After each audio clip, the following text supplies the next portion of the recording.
Happy New Year, CyberWire listeners. Rick Howard here. Now that we're in 2023, we're so excited to bring you more ways to stay ahead in the industry with one of the leaders in cybersecurity training and our newest best friend, CyberVista. As a thank you to our listeners, we would like to offer you a free CyberVista practice test as well as 3 free months of CyberWire Pro. 3 free months and a practice test? That's a great deal. Visit thecyberwire.com/promo. That's thecyberwire.com/promo and use the code PROLEARN, all one word. That's PROLEARN to redeem this limited time offer. Looking for ways to reach leaders and decision makers? The CyberWire reaches over 50,000 readers and over 250,000 unique listeners each week, making us the largest B2B cybersecurity podcast network. Feature your brand with the source that top security leaders choose. Start filling your funnel today by visiting thecyberwire.com/sponsorship. That's thecyberwire.com/sponsorship.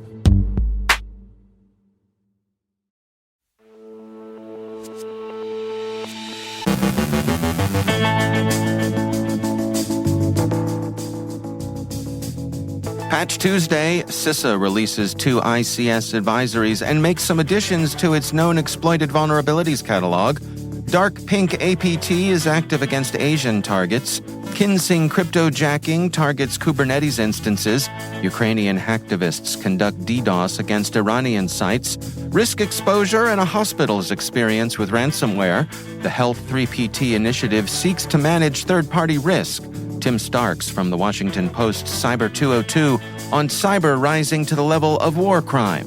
Our guest is Connie Stack, CEO of Next DLP, on the path to leadership within cyber for women.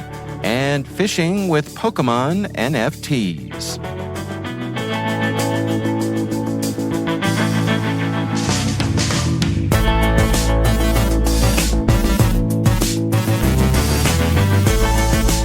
From the CyberWire studios at Data Tribe, I'm Dave Bittner with your CyberWire summary for Wednesday, January 11th, 2023.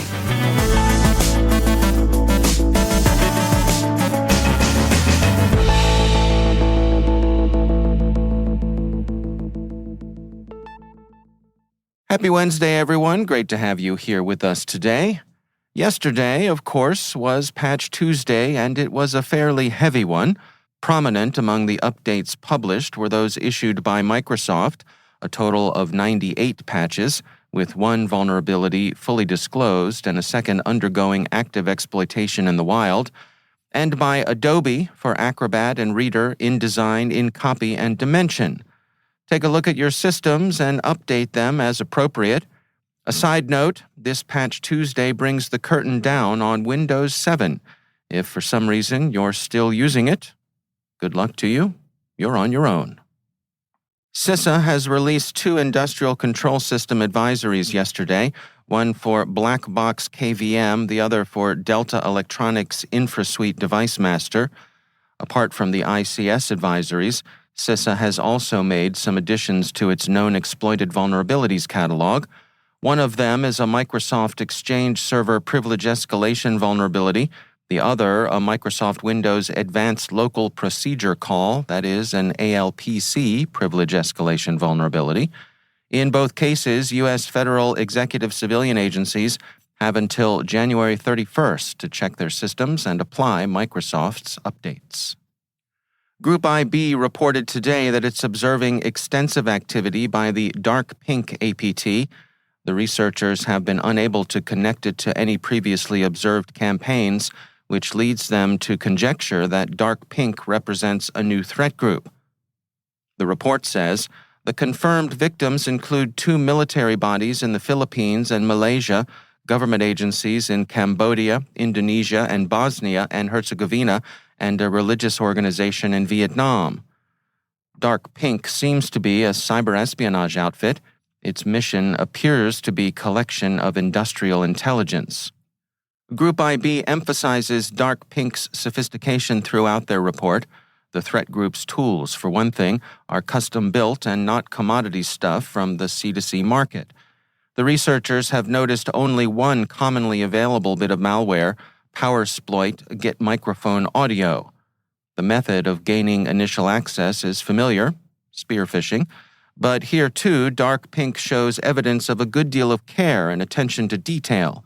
In one of their spear phishing emails, for example, the sender posed as a job seeker and mentioned the job board on which he or she had seen the opportunity listed.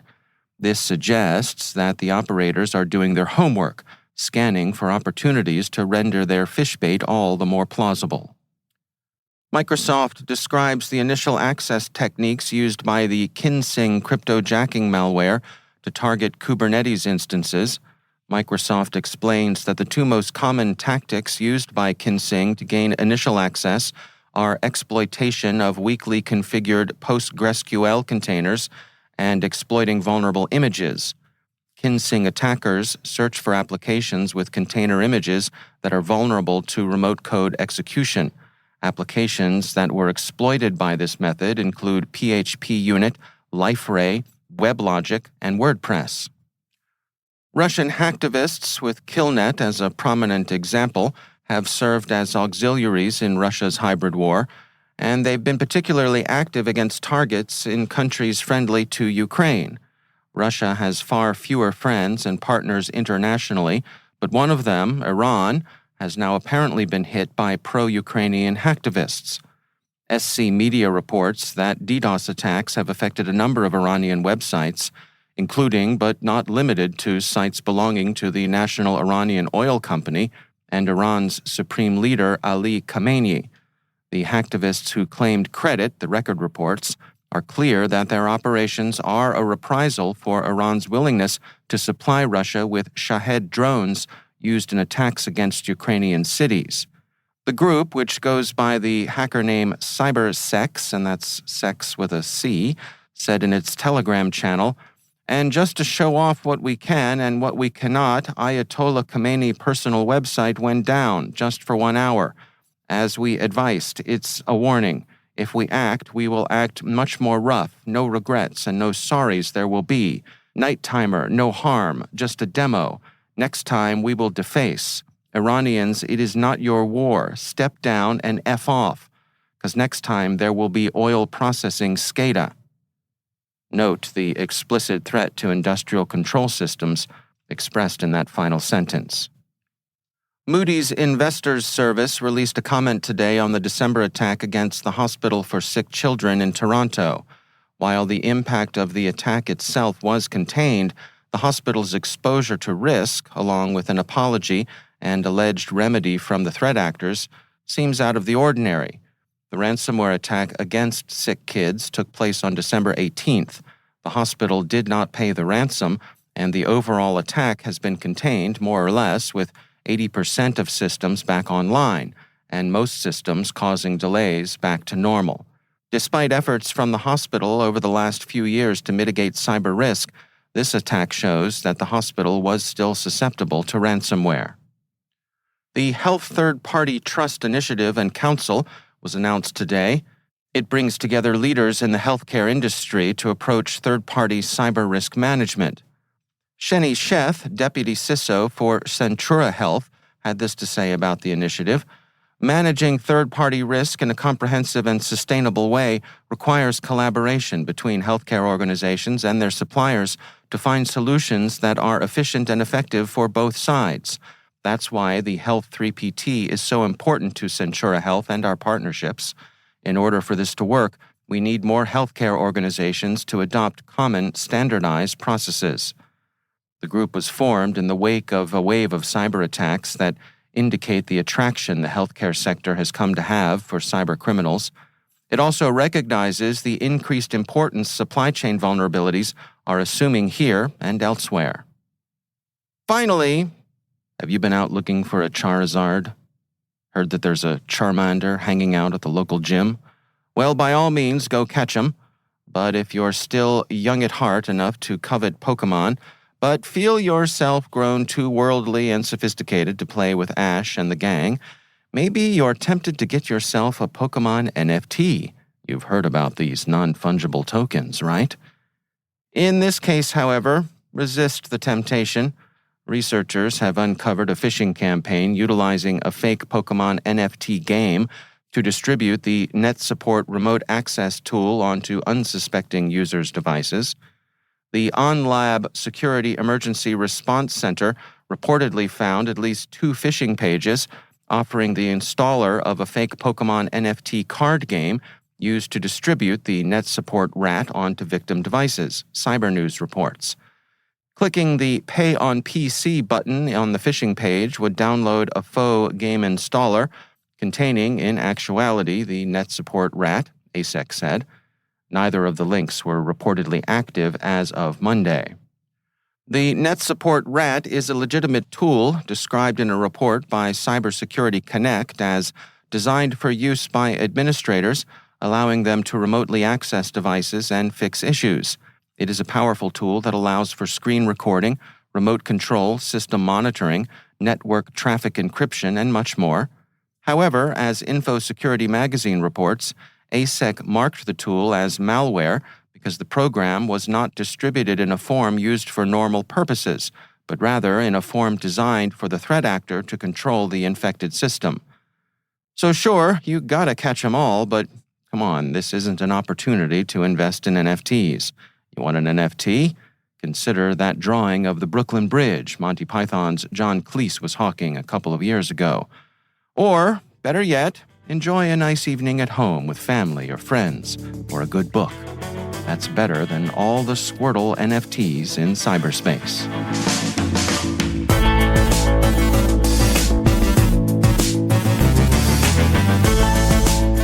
After the break, Tim Starks from the Washington Post's Cybersecurity 202 on cyber rising to the level of war crime. Our guest is Connie Stack from Next DLP on the path to leadership within cyber for women. Stick around.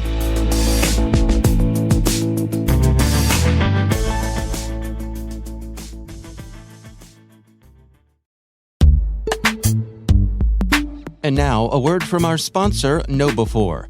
There's a reason more than half of today's ransomware victims end up paying the ransom. Cybercriminals have become thoughtful, taking time to maximize your organization's potential damage and their payoff. After achieving root access, the bad guys explore your network, reading email, finding data troves, and once they know you, they craft a plan to cause the most panic, pain, and operational disruption. Ransomware has gone nuclear. The folks at KnowBe4 have an on-demand webinar that will get you up to speed on ransomware.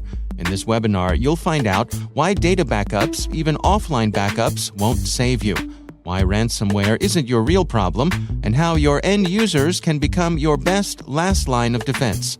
Go to knowbe4.com/ransom to learn more about the webinar. That's knowbe4.com/ransom.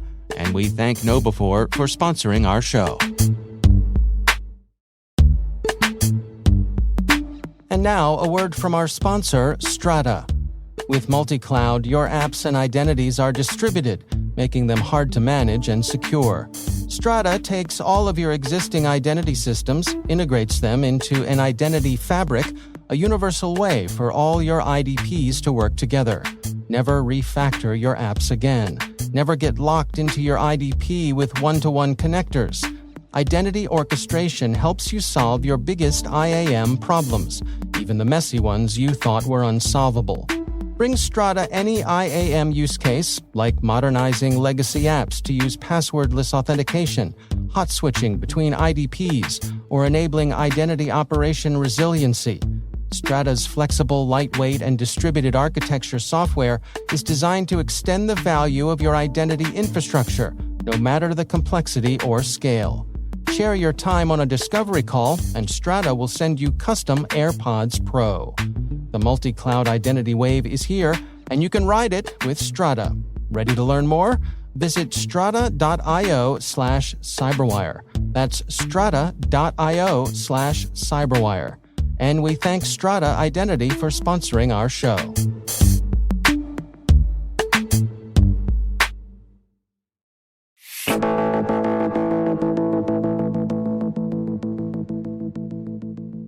According to Cybersecurity Ventures, women hold about a quarter of the jobs in cybersecurity these days, And those numbers are trending, albeit slowly, in the right direction. Along with that, more women are being promoted to the C-suite and to leadership positions in their organizations. Connie Stack is CEO at data loss prevention firm Next DLP. I caught up with her for insights on closing that talent gap. I very typically was the only woman on the executive teams of companies that I worked with, whether they were, like I said, straight up tech companies like, WordStream or Optus, throughout my career into, Veracode and then the early days of Digital Guardian. And so you do see that. And it is, you learn, I think, pretty quickly that you have to have confidence in yourself, right? And you have to be able to speak out and make yourself heard.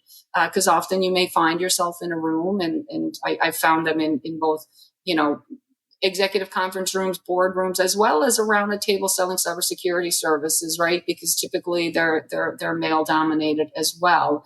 And I think you have to learn to be confident and speak your mind and, ensure that your voice is heard over, many, often, louder male voices, sometimes at the table. So I think that's one thing that is really critical. Another thing that is critical, I find, is technical aptitude, right? You have to go deep if you're on the sales side, let's say, if you're a vendor selling into cybersecurity or a technology specialist selling into technology buyers, it's really important that you know and understand the technology.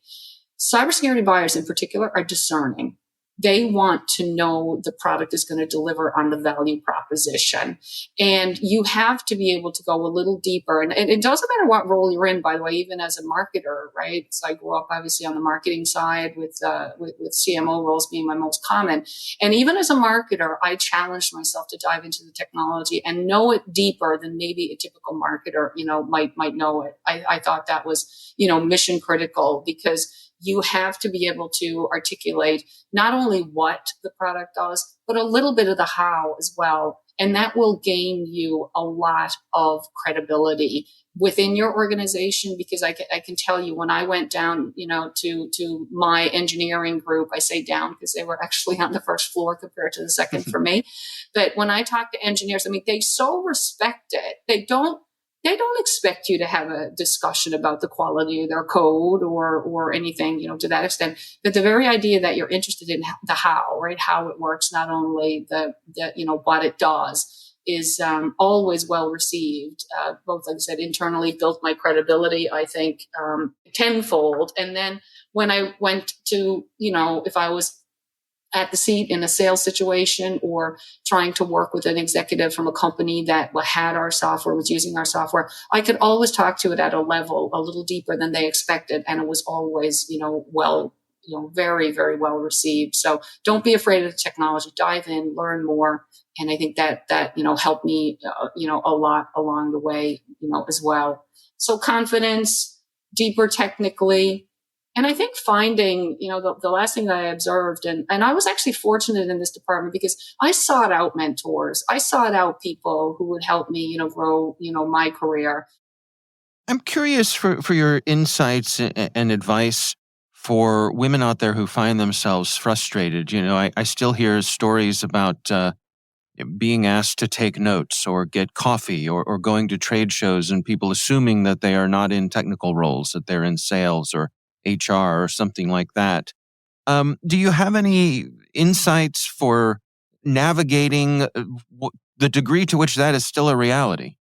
Yeah, I think, it is fair to say, particularly in the cybersecurity space, that is still a reality. We've made, vast improvements. When I, came into cybersecurity in like the 2008 kind of timeline, I believe the stats literally said 8% women, 92% male. We come up through marketing. We come up through HR. We, few of us come up from the technical ranks. Now, there are wonderful exceptions. And when Mo Rosen came to Digital Guardian, he brought Deb Danielson as our CTO. She was an incredibly talented woman, on the technology side of the house. So it was great to see that. And frankly, I think I think generally speaking, most of the men that I've had, that I've had the fortune of working with and collaborating with, throughout my career in cybersecurity. Listen, some of them, whatever. I was in marketing, so it wasn't a mistake to put me there. But we had females in our, engineering team as well. We had females that worked in our managed service who were threat hunters, threat researchers, and incident responders and that sort of thing. And they may have made the mistake once. They didn't make it twice. And it wasn't because, it was just like, oh, thank you for correcting me, and you move forward. And they really didn't make that, that thing a big deal. I do, I've heard those stories too, Dave, about horror stories, really. And, I've been fortunate because I didn't have those myself. And I wouldn't want anybody putting themselves into a situation where they, stay in an unhappy work environment, right? They don't. I mean, if people are generally malicious and not willing to allow you to be confident, not willing to mentor and guide you, not willing to invite you to the table, then honestly, it might be time to look for a different opportunity where those three kind of standards can be met, because I do know there are a tremendous amount of companies out there, specifically in cybersecurity, that do invite and welcome women, and they're long over those, old tropes about, girls can't code sort of foolishness. I mean, that's I think well behind the most professional security organizations that exist in the world today. Connie Stack is CEO at data loss prevention firm Next DLP. Be sure to check out our Creating Connections newsletter on the CyberWire website, where Connie Stack has an article, Breaking the Glass Ceiling, My Journey to Close the Leadership Gap.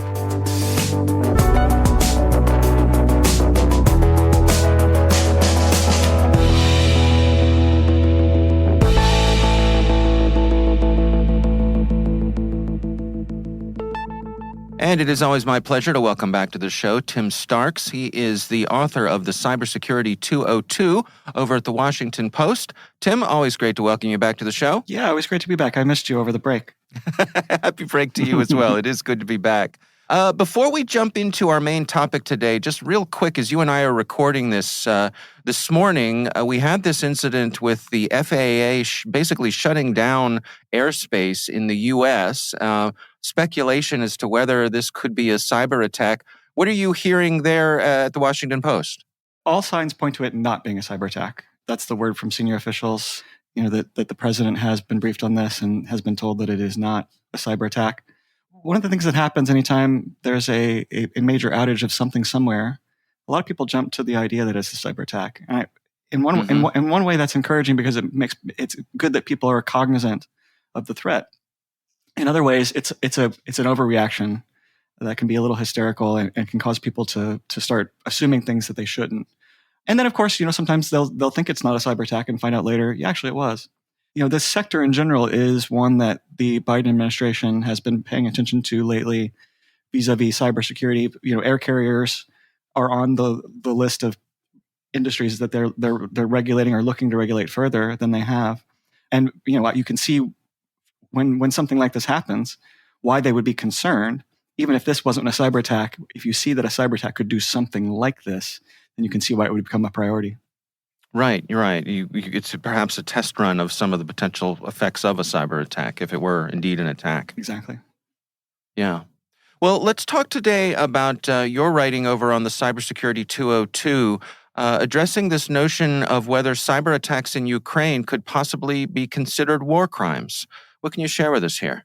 Yes. So over the last few months, Ukraine's leadership has been gathering data and sending data to the International Criminal Court, asking them to investigate these incidents as war crimes. The incidents in particular they talk about are attacks on critical infrastructure that are joint attacks in some cases with physical attacks on things like the power grid. Obviously, Ukraine has been a victim of one of the biggest cyber incidents ever. If you go back to 2014, 2015, 2016, I think it's 2015 and 2016 to be specific, where the power grid was taken out by Russians.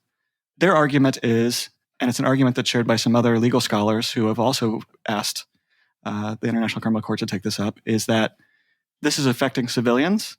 And the sort of best case argument that anybody made to me for the story was, if you were to knock out the power in Ukraine in the winter, how could you describe that as anything other than inhumane? You can try to make the argument, if you're Russia, that this was targeting a legitimate military target, not going after civilians. The way war crimes work and how the court evaluates them is that they have to be proportionate. You have to be really showing that you're targeting a military asset where there is some harm done to civilians. And in this case, it doesn't look like that. On the other hand, there are concerns about whether this is something that would be a priority for the ICC. I have not heard back from them on whether they're taking this up. The group of legal scholars that approached them and said, "Hey, we would like you to take a look at this," have said that the ICC told them privately, "We are going to take this under consideration." Some of the people I talked to were also confident that they were looking at it. Others, the concern, of course, is that with a lot of very vile things happening on the ground in Ukraine that are much more evidently cyber, there's not much of a standard to prove it. Did it happen or did it not? And if it happened, it's clearly a war crime. Things like torturing children. I mean, you can't. If that happened, then that's maybe some people wonder that they would focus on those kinds of things over a cyber attack, where it would be a little more difficult potentially to argue that it was a war crime, or perhaps there would be difficulties in the expertise at ICC. I mean, a lot of people aren't sure what kind of expertise they have on that subject right now, although they could potentially, some told me, contract it out.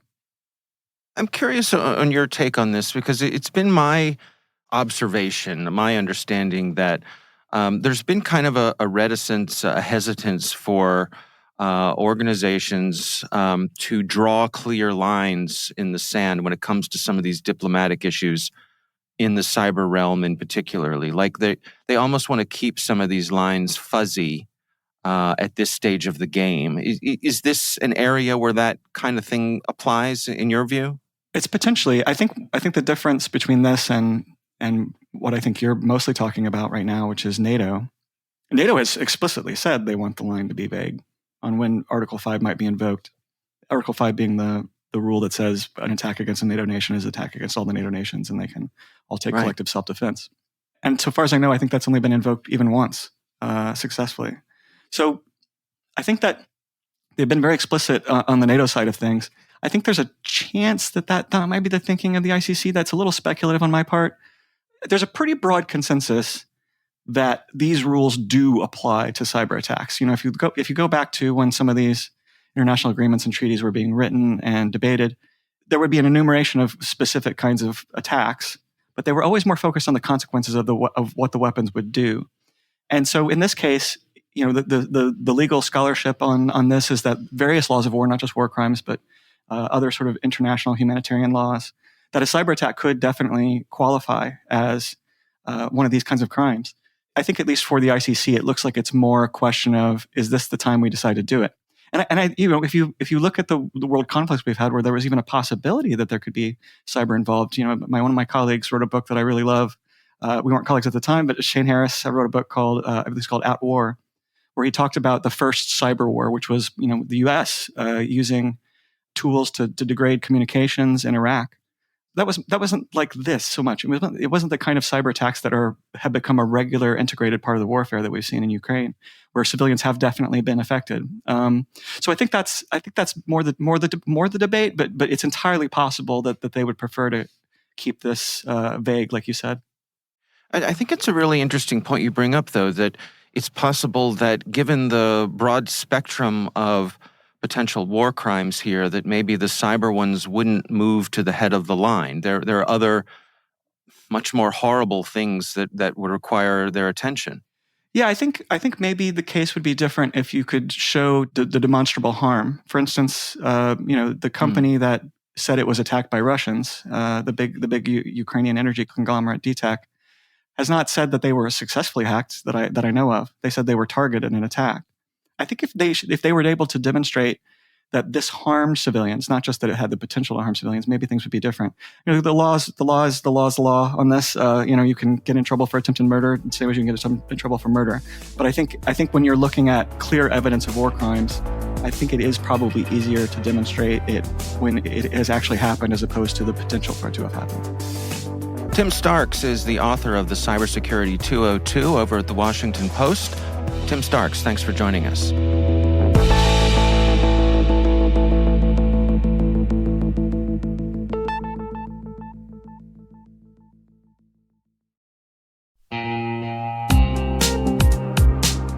This episode of the CyberWire is made possible in part by Nisos, the managed intelligence company. At Nisos, they help enterprise businesses achieve better risk insights and outcomes by delivering threat intelligence as a managed service. At Nisos, you can rely on their people, process, and technology to help you control costs while improving your defenses. They help you respond to threats faster and more effectively through assessments, monitoring, and investigations. Learn more about Nisos at nisos.com. That's NISOS.com.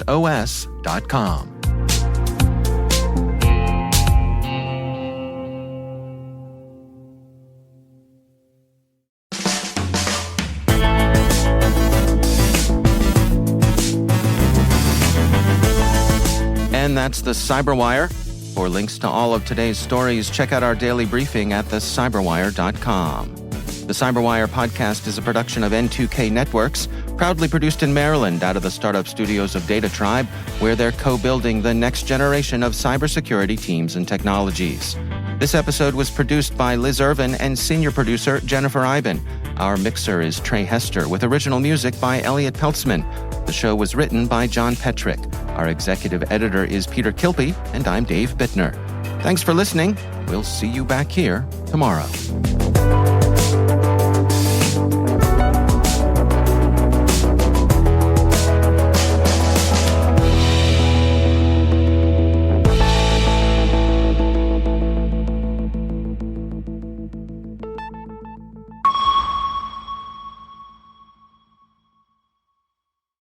Funding for this CyberWire podcast is made possible by RSA Conference, where the world talks security.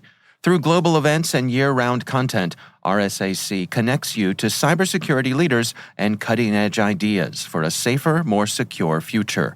Learn more at rsaconference.com/cyberwire23.